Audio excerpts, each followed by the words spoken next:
Hey, hi, hello, welcome back to my channel. I'm Jesse, and today I am finally bringing you my 2025 reading goals. I almost just said my 2025 reading goals for the year of 2025. That would have been a little repetitive, a little redundant, but I'm going to be sharing my intentions for 2025 when it comes to my reading life. I might talk a little bit about like channel resolutions, but to be honest, I don't have many channel goals for myself. I want to just like keep doing the same thing that I did last year, and I think that that's okay because I'm really happy with where my content ended up last year, and I'm excited to keep that going. I will say I'm setting these goals as somebody who is really bad at sticking to goals. I went back and watched my reading goals from last year and the year before that, and I was like, brother, you are bad at sticking to goals. Will I follow through on any of these goals? Absolutely not. But I love making goals. I love setting intentions. And even if I don't follow through on any of them, they're still fun to set. They're still fun to kind of like have an idea of what you want to do within a year. So that's why I'm talking through these goals with you guys today. I feel like specifically the goal that I have decided to just like expire and never return back to, well,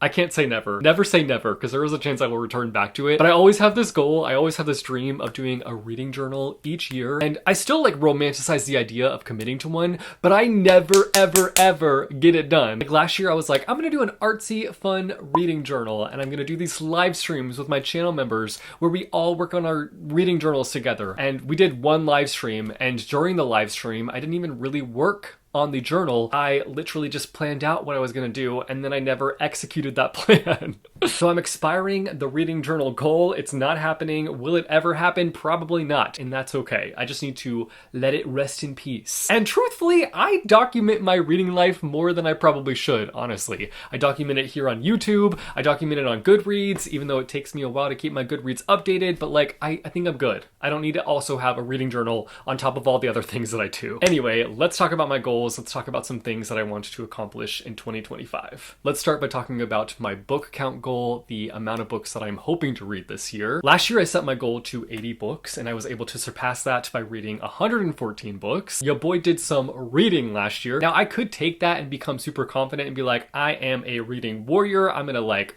plow through books. I'm gonna read 1,000 books next year. No, that's not gonna happen. But I know if I set my goal to some kind of outrageous number, I will never reach that number. Like I know if I commit to something somewhat outrageous that I will just like get in my head about it, mess up my flow, I'll read next to nothing, and I will fall into a reading slump. So we're not gonna do that. That's not gonna happen. I'm just setting my goal at 90 books this year, just a little bit of a bump up from last year from 80 to 90. I feel like that's doable. I feel like I have found a nice rhythm with reading, and also I feel like the reading vlogs that I've been doing have really encouraged me to keep reading a lot, and also kind of has helped diversify the things that I'm reading, and I think that that has just really kept me excited and kept me picking up books. So I am sticking to 90 books this year. That's the goal. I feel like it's doable. I did a lot of reading last year, and I feel like that's going to be the same this year. So let me know down below in the comments what you set your book goal for this year. I'm very curious. The next goal that I have is to work on my physical TBR. I'm not necessarily the type of person that feels like they will ever have a physical TBR at 0. Like, I just don't foresee that happening for me, even though I do romanticize having that again for myself, because I feel like back when I didn't have a physical TBR, yes, at one point I didn't have a physical TBR back before booktube, but my skin used to be clear, the grass was greener, the skies were clear, the sun hit different, and buying books just felt so much more magical before booktube. Not that I don't love going to the bookstore, I still have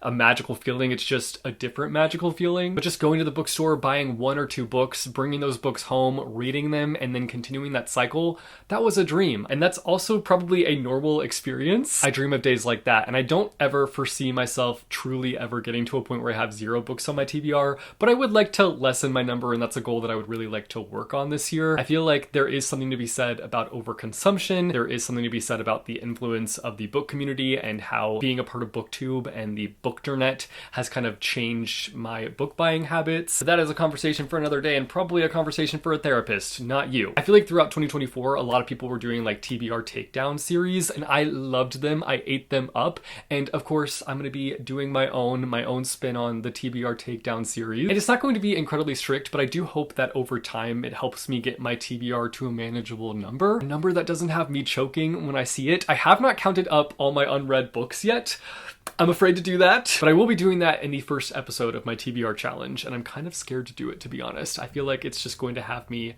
losing my mind a little bit. But I shouldn't be scared of it, right? Because a lot of unread books is not necessarily a bad thing. Depending on how you look at it, perspective is important here. The number could mean that there's a lot of potential ahead of me. I have all these beautiful stories that I get to explore. I'm really trying to spin this in a positive light instead of just being like, I have a problem, a book buying problem. My next goal is to continue to utilize my library. I feel like 2024 was me opening up my eyes to how much I love the library. It's not that I was a hater before by any means, but I just never really utilized it. And also just didn't realize how impactful a library can be, and not only in terms of like my reading life, but also in terms of how it creates community, all the work that the librarians do, just the fun and creative ways that they keep reading exciting. Like, I just have such a deep appreciation for my library, and that completely grew throughout 2024. There were so many tools that the librarians used at my local libraries last year to just keep the excitement for reading alive. I never knew what to expect every time I walked into the library, and I just loved that excitement that I had every time I walked in because there was something new, whether it be a new display table, a fun little poll that they were doing. Like, they did this like fictional cat poll over the summer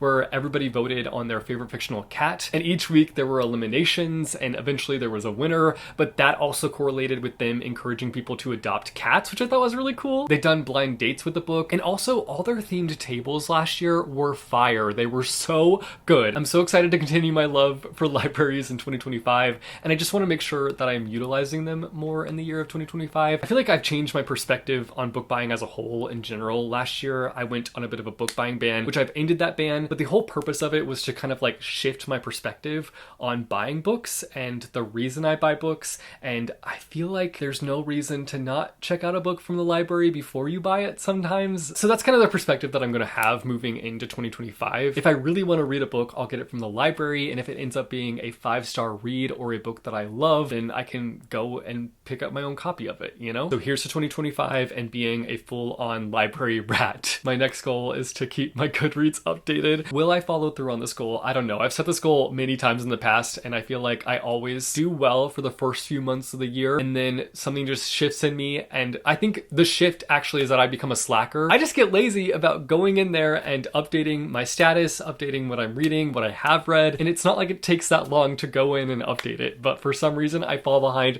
every year, and then I'll spend like the last few weeks or the last few days of the year just like filling in all the books that I've read throughout the year and just spamming everybody's feeds with all the books that I've read. Will this be the year that I keep my Goodreads updated throughout the year? Stay tuned to find out. I will say, I think that I also feel a lot of pressure when it comes to Goodreads because I want to be like putting up insightful reviews, but sometimes I just don't have insightful things to say. Like, sometimes all I have to say is like, this book was great, or this book sucked, and I just can't think of anything else to say about the book. So maybe that's more of a challenge that I need to overcome. I need to figure out a way to talk about books in a more insightful way on Goodreads. Or maybe I just need to let go of that pressure and just go on there and say, this book is great, this book sucked. My next goal is to get fully caught up on all of V.E. Schwab's books. I am somebody who marches around being like, I am V.E. Schwab's biggest fan. But I feel like that is me being a liar pants because of the fact that I have not read all of their books yet. I feel like I will definitely be able to accomplish this goal because I'm going to be working alongside my channel members. We're doing a V.E. Schwab readathon together that's going to span quite a long time, and we're going to be doing different like live show discussions and whatnot. So I feel like this is a goal that I will be able to commit to because I feel like I have accountability partners in this. I have friends who I'm going to be reading alongside with. So I think I'll be able to accomplish this, and I'm really excited about it because I have so many books out that I have yet to read that I really want to read. And the ones that I am most looking forward to are the sequel to Vicious, the sequels to A Darker Shade of Magic, and I'm also really looking forward to rereading some of my favorites, like the Archived duology, Addie LaRue. I'm just overall really looking forward to this readathon, and I think it's going to be really nice to get caught up with V.E. Schwab, finally. My next goal is to get started with my Brandon Sanderson journey. I originally was planning to just try my best to work my way through all of his books this next year, but I don't foresee that happening because his books are bricks, and with his books, I like to take my time with them, and I feel like if I were to just challenge myself to read all of his books this year, I would just feel a little bit stressed, and I don't want to feel stressed. So I decided that I just want to like start the journey. I did start reading Elantris last year. I am reading his books in publication order, which I know is not necessarily recommended, but that's just how I like to do it because I like to see how an author started and what led them to where they currently are in their career, what their writing looks like now and that transformation. I'm just fascinated by reading an author's work in publication order, so that's how I'm doing it. Again, I know it's not recommended, but I'm so excited. I've read Mistborn already. I've read a few of his young adult sci-fi books, the Skyward series. I've read a few of those books, so I'm really looking forward to kind of like fully diving in and sinking into his worlds and seeing what he has to offer, because I loved Mistborn and I really liked his young adult books too, so I feel like I'm in for a journey, I'm in for a really fun ride, and I'm looking forward to seeing all that I discover throughout his books. My last reading goal is one that I just like strive to do every year, or strive to do in general in my reading life, and that is to just read outside my comfort zone, not stick to one genre, try to be reading lots of different genres, lots of different things. And I think that I'll be able to do that this year easily by all the different reading vlogs that I've got planned. I definitely feel like it opens up the door for me reading lots of different books and opening up myself to books that you guys read. So I just feel like this is one that I can do.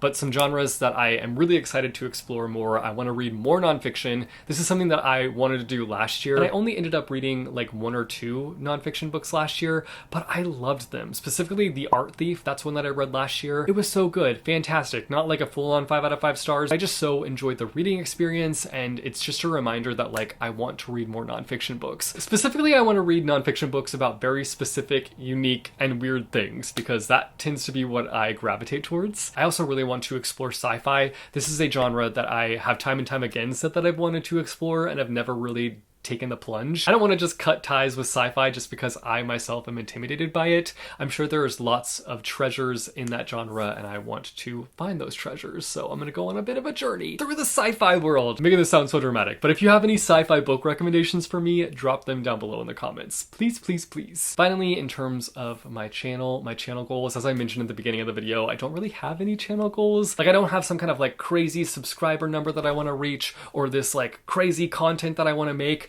I just want to keep kind of going down the path that I'm going. I started doing vlogs last year and I really connected with that style of content. I feel like it's much more conversational. I feel like I'm able to connect with you guys a lot more and share in about books, but also other things that are going on in my life. And I just really enjoy that style of video. I enjoy consuming that style of video and I enjoy making that kind of content. So if you like cozy, comfy, conversational style content with some montages sprinkled in, and that's what you can expect from my channel in 2025. I do have some like book tag ideas that I might do every now and then, but I'm not sure that that will be like my main focus. My main focus moving forward is reading vlogs. So if you enjoy that, stick with me. And if not, I totally get it. It's not for everybody. I still love you. No hard feelings. That is it for my reading goals for the year of 2025. I want to hear from you guys down below in the comments. Let me know what goals you have set for yourself for the year of 2025, whether it be reading goals or personal goals. I want to hear from you guys. Also, if you guys have any vlogs, any specific vlogs that you want to see from me, definitely drop your ideas for me down below in the comments and I will take those into consideration. If you like this video, be sure to go and hit that like button. If you want to see more bookish content from me, be sure to go and hit subscribe or go and hit that bell icon and you'll be notified every time I post new videos. As always, thank you guys so much for watching. I hope your day is bright, that tomorrow is brighter. Keep reading what your heart desires and I will see you soon with a new video. Bye. Happy New Year.